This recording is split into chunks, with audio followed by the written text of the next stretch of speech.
ഏകാദശിയോടനുബന്ധിച്ചുള്ള കലാ സാംസ്കാരിക പരിപാടികൾക്ക് തുടക്കമായി.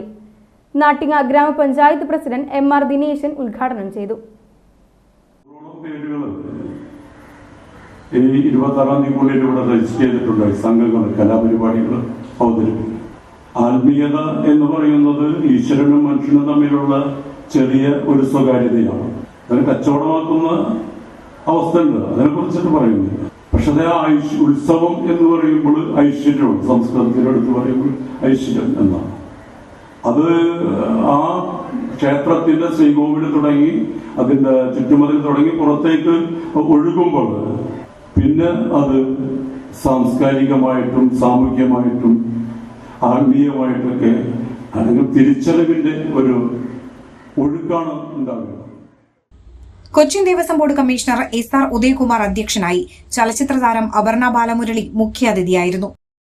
ഏകാദശിയുടെ ഭാഗമായി നടക്കാൻ പോകുന്ന പ്രോഗ്രാംസിന്റെ ഉദ്ഘാടനത്തിന്റെ ഭാഗമായിട്ട് എനിക്ക് ഇവിടെ എത്താൻ പറ്റിയതിൽ ഭയങ്കര സന്തോഷമുണ്ട്. കാരണം ഇന്നലത്തെ ഡേറ്റ് ആണ് പറഞ്ഞിരുന്നത് ആദ്യം, പക്ഷെ കുറച്ച് തിരക്കുകൾ കാരണം അത് പറ്റിയില്ല. പക്ഷെ ബാക്കിയെല്ലാം ഒത്തുവന്ന് ഇന്നിവിടെ വരാൻ പറ്റിയതിൽ എനിക്കൊരുപാട് സന്തോഷമുണ്ട്. അതൊരു ഭാഗ്യമായിട്ട് ഞാൻ കരുതുന്നു.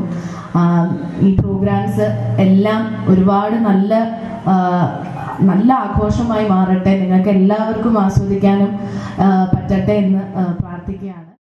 Devaswom manager Manoj K. നായർ, ബാലരവി, ക്ഷേത്ര ഉപദേശക സമിതി പ്രസിഡന്റ് രാജൻ പാറേക്കാട്ട്, സനാതനധർമ്മ പാഠശാല പ്രസിഡന്റ് P. മണികണ്ഠൻ എന്നിവർ സംസാരിച്ചു.